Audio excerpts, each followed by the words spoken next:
Hello guys, welcome back to my channel. ഇന്ന് ഞാൻ ഉണ്ടാക്കാൻ പോകുന്നത് കക്ക വരട്ടിയതാണ്.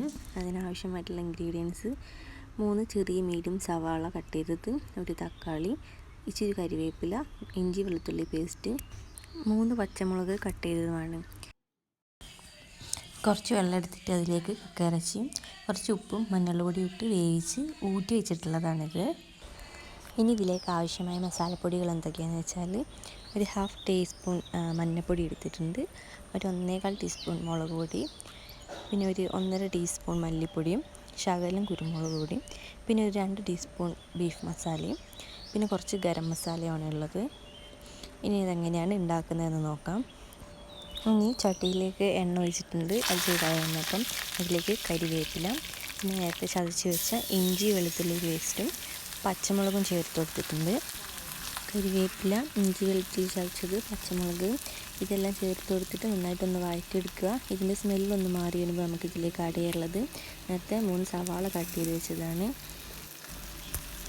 സവാളയൊക്കെ ചേർത്ത് കൊടുത്ത് നന്നായി ഇളക്കിയെടുക്കുക.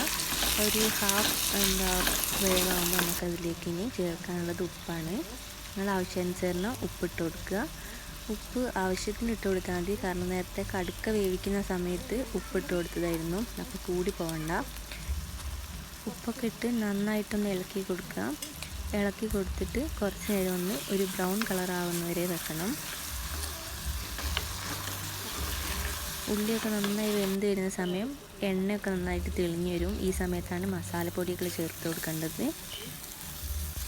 നേരത്തെ തയ്യാറാക്കി വെച്ച മഞ്ഞൾപ്പൊടി, മുളക് പൊടി, ബീഫ് മസാല, മല്ലിപ്പൊടി, കുരുമുളക് പൊടി, കുറച്ച് ഗരം മസാല ഇതൊക്കെ ചേർത്തിട്ട് മസാലപ്പൊടിയൊക്കെ ഇട്ടതിന് ശേഷം മസാലപ്പൊടീൻ്റെയൊക്കെ ഒരു കുത്തുന്ന മണം മാറുന്നത് വരെ കുറച്ചും കൂടി വെളിച്ചെണ്ണ ആഡ് ചെയ്തിട്ട് നന്നായിട്ട് ഇളക്കി കൊടുക്കാം.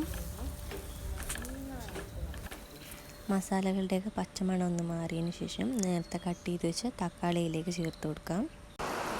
തക്കാളിയൊക്കെ ഇട്ട് കൊടുത്തിട്ടൊന്ന് നല്ലതുപോലെ ഇളക്കിയെടുക്കാം. ഇളക്കിയെടുത്തിട്ട് ഒരു 5 മിനിറ്റ് ലോ ഫ്ലെയിമിൽ വെച്ചിട്ട് അടച്ച് വെച്ച് നമുക്കൊന്ന് വേവിച്ചെടുക്കാം. തക്കാളിയൊക്കെ നല്ലോണം വെന്ത് വന്നിട്ടുണ്ട്. ഇനി ഒരു കയ്യിൽ വെച്ചിട്ട് നന്നായിട്ട് ഉടച്ചു കൊടുക്കാം. ഉടച്ചു കൊടുത്തതിന് ശേഷം നമുക്കിതിൽ ആവശ്യമായ വെള്ളം ചേർത്ത് കൊടുക്കാം. വെള്ളമൊക്കെ ചേർത്ത് നന്നായിട്ടൊന്ന് മിക്സ് ചെയ്ത് കൊടുക്കാം.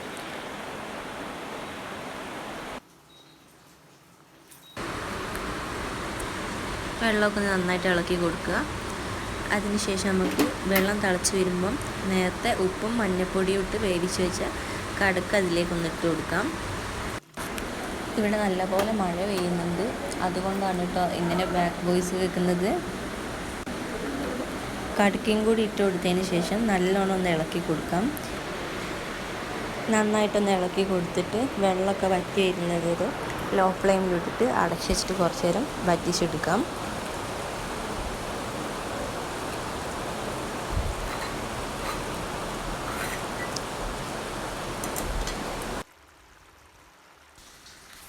ഒരു 5 മിനിറ്റിന് ശേഷം ഒന്നുകൂടി ഒന്ന് തുറന്നിട്ട് ഒന്ന് ഇളക്കി കൊടുക്കാം.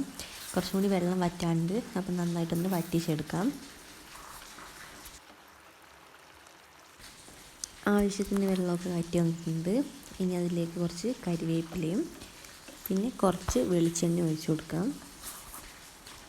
ഇനി ഒരു 5 മിനിറ്റ് അടച്ച് വെക്കാം. ഫ്ലെയിമൊക്കെ ഓഫാക്കിയിട്ട് ആ പച്ച കരിവേപ്പിലേൻ്റെയും പച്ച വെളിച്ചെണ്ണേൻ്റെയും ഒക്കെ ആ ടേസ്റ്റ് ഒന്ന് ഇറങ്ങുമ്പം കൂടുതൽ ടേസ്റ്റി ആയിട്ട് വരും, കുറച്ചും കൂടി വറ്റിയിട്ടും വരും. അങ്ങനെ നമ്മുടെ കടുക്ക ഫ്രൈ ഇവിടെ റെഡി ആയിട്ടുണ്ട്. ഇഷ്ടപ്പെടുകയാണെങ്കിൽ ലൈക്ക് ചെയ്യുക, ഷെയർ ചെയ്യുക, സബ്സ്ക്രൈബ് ചെയ്യുക.